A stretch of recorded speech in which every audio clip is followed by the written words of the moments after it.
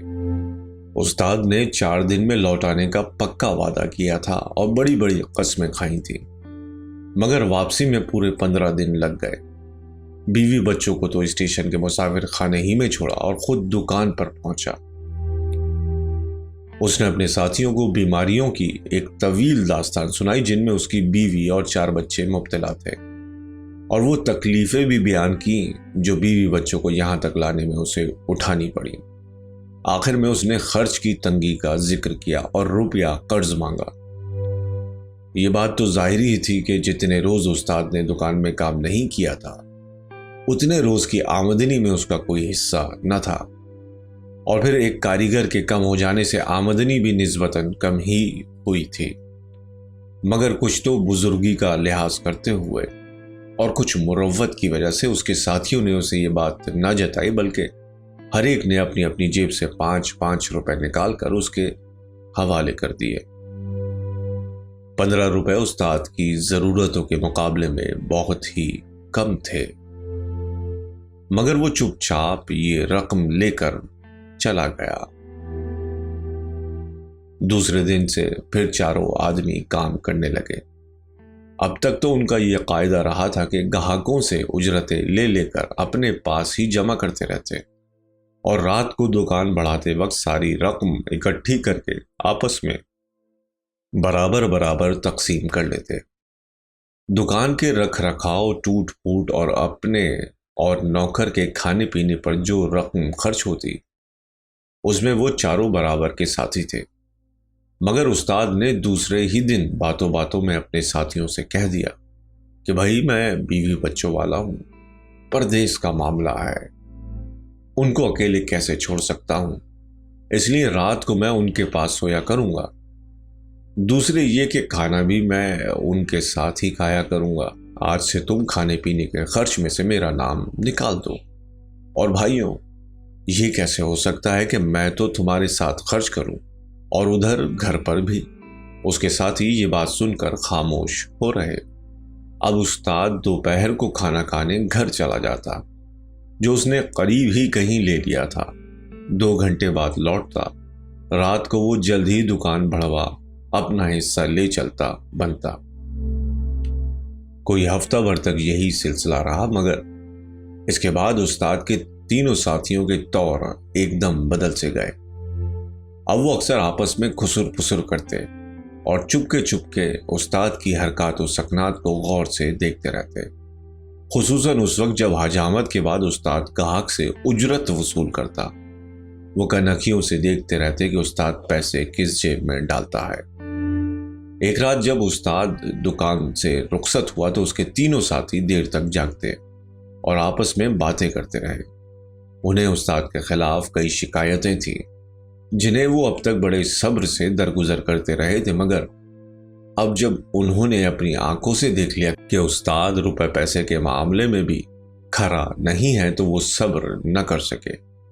انہوں نے استاد کی اس دھوکہ بازی کی روک تھام کے لیے بہت سی تجویزیں سوچی، مگر کسی پر دل نہ جما۔ آخر بڑی رات گئے ایک ترکیب ان کے ذہن میں آئی، وہ اطمینان سے سو گئے۔ دوسرے دن جب استاد دکان پر آیا تو ان تینوں نے آپس میں جھگڑنا شروع کر دیا۔ میں نے خود اپنی ان گناہگار آنکھوں سے دیکھا ہے کہ رات تم نے گاہک سے چونی لے کر اپنی پتلون کی جیب میں ڈال لی، حالانکہ سارے پیسے تم اپنی قمیض کی جیب میں ڈالا کرتے ہو۔ دوسرے نے کہا، تم بکتے ہو، تم خود پکے بے ایمان ہو۔ پرسوں گاہک نے تمہیں 1 2 اور 2 اکنیاں دی تھی، 1 2 اور 1 اکنی تو تم نے جیب میں ڈال لی، اور 1 اکنی چالاکی سے انگلیوں کے بیچ میں دبائے رکھی۔ اس پر تیسرے نے کہا، ارے میاں لڑتے جھگڑتے کیوں ہو؟ جو ہوا اس کو تو کرو معاف۔ آئندہ کے لیے میں تمہیں ایک ترکیب بتاتا ہوں کہ ہم میں سے کوئی چاہے بھی تو اس قسم کا دھوکہ نہیں کر سکے گا۔ وہ یہ کہ دروازے کے قریب میز کرسی ڈال دو، کرسی پر تو منشی کو بٹھا دو اور میز پر ایک صندوقچی رکھ دو جس کے ڈھکنے میں سوراخ ہو۔ بس گاہک حجامت کے پیسے اس صندوقچی میں خود ہی ڈال دیا کرے، ہم میں سے کوئی 1 پائی بھی وصول نہ کرے۔ منشی مفت میں روٹیاں بٹورا کرتا ہے، اس سے یہ کام کیوں نہ لیا جائے؟ یہ اس بات کا بھی دھیان رکھے گا کہ کوئی شخص بغیر اجرت دیے نہ چلا جائے یا کھوٹے سکے نہ دے دے، پھر چاہو تو منشی ساتھ ساتھ کاپی میں رقمیں بھی لکھتا جائے گا۔ اور آخر کس لیے رکھا ہے اس کو؟ اس پر پہلے نے کہا، بہت ٹھیک، مجھے منظور ہے، لیکن یہ نہیں مانے گا، بے ایمانی جو ٹھہری جی میں۔ اس پر دوسرے نے بھنا کر کہا، میں کیوں نہ مانوں گا؟ اچھا ہے، ایسا ہو جائے جھوٹ سچ آپ ظاہر ہو جائے گا۔ تیسرے نے استاد سے پوچھا، کیوں استاد تمہاری کیا رائے ہے؟ استاد کچھ نہ کہہ سکا، نہ اس تجویز کے حق میں نہ اس کے خلاف۔ اس نے خاموش ہی رہنے میں مصلحت سمجھی۔ دوسرے ہی دن اس تجویز پر عمل درآمد شروع ہو گیا۔ ہر روز رات کو دن بھر کی آمدنی کا باقاعدہ حساب ہوتا اور اس میں سے ہر ایک کو پورا حصہ ملتا۔ 4 دن نہ گزرنے پائے تھے کہ اس میں اتنی ترمیم اور کر دی گئی کہ آمدنی کا حصہ بکھرا روز کے بجائے ہفتے کے ہفتے کیا جائے۔ اس طرح ہر شخص کو معقول رقم مل سکے گی۔ ہر روز جو تھوڑے پیسے ملتے ہیں ان سے تو کسی کی بھی پوری نہیں پڑتی۔ ہاں، اگر ہفتہ ختم ہونے سے پہلے ہی کسی ساجھیدار کو کچھ رقم کی ضرورت پڑ جائے تو وہ منشی سے پرچی لکھوا کر پیشگی لے سکتا ہے۔ استاد نے اس کی بھی نہ مخالفت کی نہ موافقت۔ وہ خاموش ہی رہا، مگر استاد اپنی اس خاموشی کو زیادہ دن تک قائم نہ رکھ سکا۔ ایک دن وہ صبح دکان پر پہنچا اور چموٹے پر استری کی دھار کو گھستے ہوئے ایک دم اپنے ساتھیوں پر برس پڑا۔ بس جی بس، میں تم لوگوں کے ساتھ کام نہیں کر سکتا۔ انصاف کا تو آج کل زمانہ ہی نہیں ہے۔ تم نے گدھے اور گھوڑے کو برابر سمجھ لیا ہے۔ تم میں سے نہ تو کوئی میرے جتنا پرانا کاریگر ہے اور نہ ہنرمند۔ پھر داڑھی مونڈنے میں میرا ہاتھ ایسا ہلکا ہے کہ ہر شخص مجھ ہی سے داڑھی مونڈانا چاہتا ہے۔ میں ایسے کئی آدمیوں کو جانتا ہوں کہ جب میں کام میں مصروف ہوتا ہوں تو وہ دکان میں آتے ہی نہیں بلکہ باہر ٹہلتے رہتے ہیں کہ کہیں دوسرے سے داڑھی نہ مونڈانی پڑ جائے۔ پھر جہاں مجھے خالی ہوتے دیکھتے ہیں لپک کر میری کرسی پر آ بیٹھتے ہیں۔ منشی اس بات کا گواہ ہے کہ میری روز کی کمائی تم لوگوں سے کہیں زیادہ ہوتی ہے۔ اب تم ہی انصاف کرو کہ جب میں ہنر میں بھی تم سے بڑھ کر ہوں اور گاہک بھی زیادہ میرے ہی پاس آئیں، کام بھی زیادہ میں ہی کروں، کمائی بھی زیادہ میری ہی ہو، تو پھر اس کی کیا وجہ ہے کہ مجھے بھی اتنا ہی ملے جتنا تم سب کو ملتا ہے؟ بہتر یہ ہے کہ تم لوگ میرا حصہ مجھے دے دو اور دکان خود سنبھال لو۔ اگر یہ نہیں تو کام کے لحاظ سے ہر ایک کی تنخواہ مقرر کر دو۔ آمدنی میں سے تنخواہیں نکال کر جتنی رقم بچے گی وہ ہم چاروں آپس میں برابر بانٹ لیا کریں گے۔ اگر تم کو یہ بات منظور ہو تو اس سے اچھی اور کوئی بات نہیں، ورنہ صاحب ایسی دکان اور ایسی ساجھیداری کو میرا دور ہی سے سلام۔ بندہ کہیں اور قسمت آزمائے گا۔ جتنے پیسے مجھے یہاں ملتے ہیں اس سے زیادہ تو میں آنکھ بند کر کے جس سیلون میں چلا جاؤں لے سکتا ہوں۔ استاد کی یہ تقریر اس کے تینوں ساجھیوں نے بہت غور اور توجہ سے سنی۔ اس میں کچھ باتیں ٹھیک بھی تھیں، مثلاً ہنرمندی میں استاد واقعی ان تینوں سے کہیں بڑھ کر تھا، مگر اس کا یہ مطلب تھوڑا ہی تھا کہ وہ ساجھیداری میں اپنی ہنرمندی کا ناجائز دباؤ ڈالے۔ جب ساجھا ہی ٹھہرا تو ہنر کی کون پرواہ کرتا ہے؟ ساجھا ایک کنبے کی طرح ہے جس میں کمانے والے فرد اپنی اپنی بساط کے مطابق کنبے کی پرورش کرتے ہیں۔ کم و بیش کمانے والوں یا نہ کمانے والوں میں کسی قسم کی تفریق نہیں کی جاتی، اور یہ استاد کی حد درجہ کم ظرفی ہے کہ وہ زیادہ ہنرمند اور کم ہنرمند کا سوال اٹھا کر ساجھے میں تفریق پیدا کرنا چاہتا ہے۔ استاد کے دکان سے قطع تعلق کر لینے کا مطلب بھی وہ خوب سمجھتے تھے۔ اس کا مطلب تھا کہ ایک بھاری رقم بطور معاوضہ استاد کو دینا، اور یہ رقم ان کے پاس نہ تھی۔ دوسری صورت یہ تھی کہ یہ تینوں دکان سے علیحدہ علیحدہ ہو جاتے، مگر علیحدہ ہو کر جاتے تو کہاں جاتے؟ نہ کام ہی میں ایسی مہارت تھی کہ دوسری جگہ آسانی سے نوکری مل سکتی، اور نہ سر چھپانے ہی کا کوئی ٹھکانہ تھا۔ لہٰذا گلے شکوے تو انہوں نے بہت کی، مگر انجام کار انہوں نے استاد کی تنخواہوں والی شرط مان ہی لی۔ تنخواہیں مقرر کرنے کے مسئلے نے خاصا طول کھینچا۔ آخر بحث و تمہیز کے بعد یہ طے پایا کہ استاد کو تو 150 روپے ماہوار ملے، اور اس سے نچلے کاریگر کو 120، تیسرے کو 100 اور چوتھے کو 80۔ ساتھ ہی یہ بھی قرار پایا کہ تنخواہوں کا حساب مہینے کے مہینے ہوا کرے۔ استاد دل میں بہت خوش تھا کہ بالآخر اس نے اپنا توفق اپنے ساتھیوں پر قائم کر لیا۔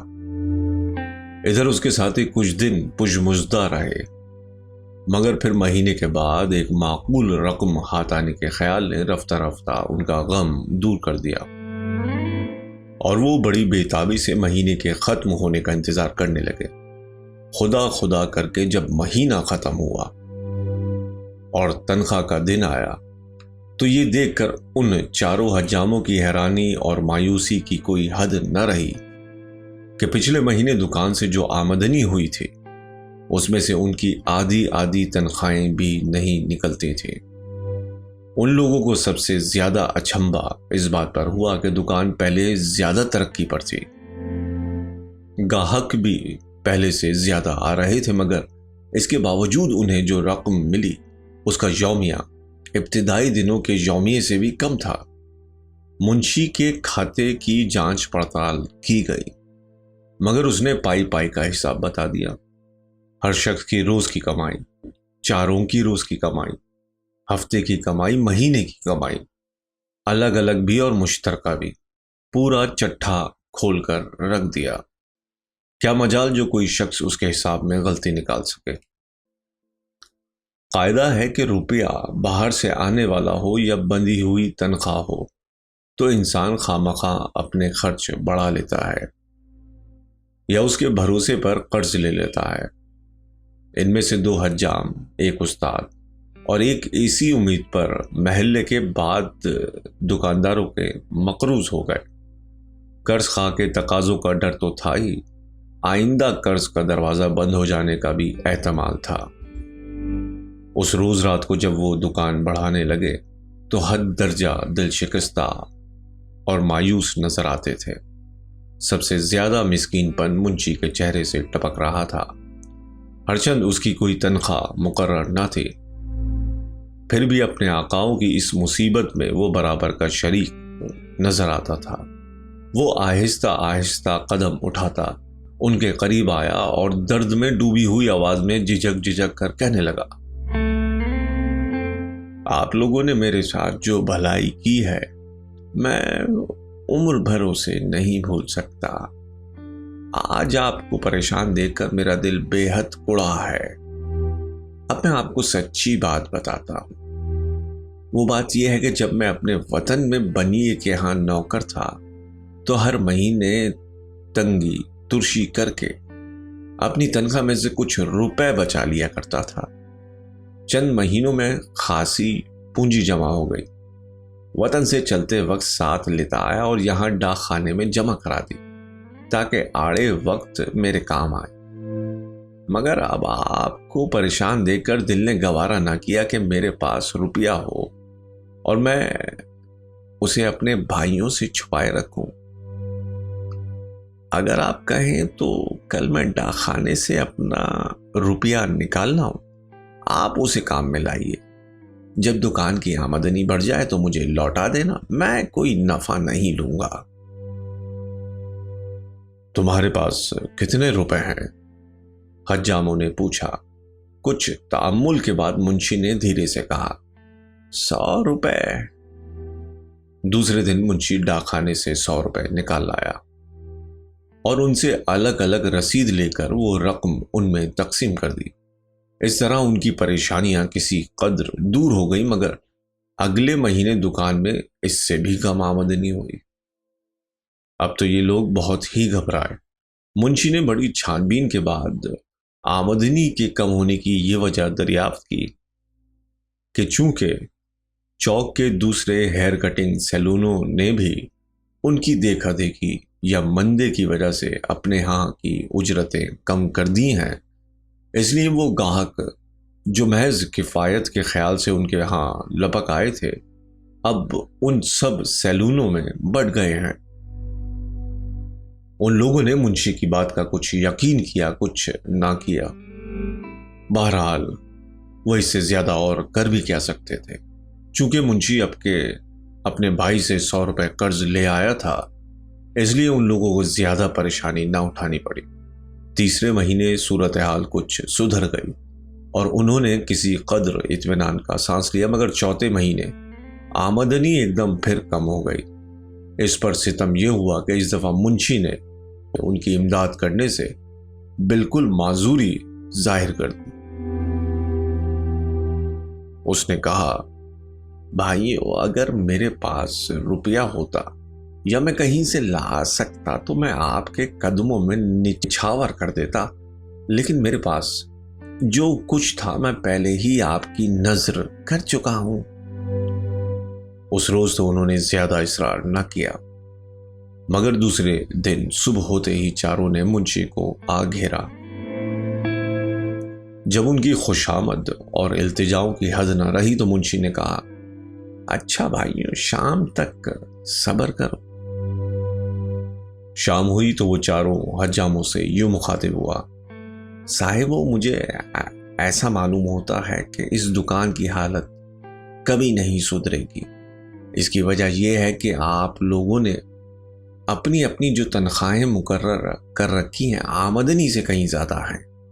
اگر آپ چاہتے ہیں کہ دکان چلے اور آپ کی پریشانیاں دور ہوں تو سب سے پہلے اپنی اصلاح کیجیے۔ میرا مطلب یہ ہے کہ آپ سب اپنے اپنے اخراجات کو کم کیجیے، اور دوسرے یہ کہ آپ اپنی اتنی ہی تنخواہیں مقرر کیجیے جتنی عام طور پر اس قسم کے سیلونوں میں ملازموں کو دی جاتی ہیں۔ اگر آپ میری تجویز کی ہوئی تنخواہ منظور کر لیں تو میں آپ کو یقین دلاتا ہوں، بلکہ اس بات کا ٹھیکہ لیتا ہوں کہ ہر مہینے آپ کو پوری تنخواہ ملا کرے گی۔ میں تو یہاں تک کہتا ہوں کہ اگر آپ میرے کہنے پر چلیں تو آپ کو ہر مہینے کی پہلی کو پیشگی ہی تنخواہ مل جایا کرے گی۔ یہ روپیہ کہاں سے آئے گا اس سے آپ کو مطلب نہیں۔ چاہے میں چوری کروں، ڈاکہ ڈالوں، مگر آپ کی تنخواہ پیشگی ہی ملتی رہے گی۔ آپ نے میرے ساتھ ایسی بھلائی کی ہے کہ میں عمر بھر بھول نہیں سکتا۔ اور بھائیوں، اگر آپ کو یہ شرط منظور نہ ہو تو آپ جانیں اور آپ کا کام، میں آپ کے لیے روپے کا بندوبست نہیں کر سکتا۔ چند لمحے خاموشی رہی۔ اس کے بعد استاد نے منشی سے پوچھا، اچھا بتاؤ تو تم ہماری کیا تنخواہیں مقرر کرتے ہو؟ منشی نے جواب دیا، گستاخی معاف، میں زیادہ سے زیادہ آپ کو 80 روپے دے سکتا ہوں، دوسرے نمبر والے کو 60، تیسرے کو 50 اور چوتھے کو 40۔ اگر آپ لوگ یہ تنخواہیں منظور کر لیں تو میں ابھی جا کر، چاہے مجھے دگنے تگنے سود پر قرض ہی لینا پڑے، آپ سب کے لیے 230 روپے بطور پیشگی تنخواہ کے لے آتا ہوں، اور وعدہ کرتا ہوں کہ ہر مہینے اسی طرح آپ کو پیشگی تنخواہ ملا کرے گی۔ یاد رکھو میرے دوستو، یہ تنخواہیں کسی بڑے ہیئر کٹنگ سیلون کے ملازموں کی تنخواہوں سے کم نہیں ہے۔ آپ لوگ جا کر خود دریافت کر سکتے ہیں۔ البتہ اپنے ملازموں کو پیشگی تنخواہیں دینا صرف اسی سیلون کی خصوصیت ہوگی۔ منشی کی یہ تقریر سن کر چاروں حجام گمسم سے رہ گئے اور کسی نے اس بات کا جواب نہ دیا، مگر یہ خاموشی بڑی صبر آزما تھی۔ انہوں نے بے بسی سے ایک دوسرے کی طرف دیکھا اور پھر گردنیں جھکا لیں۔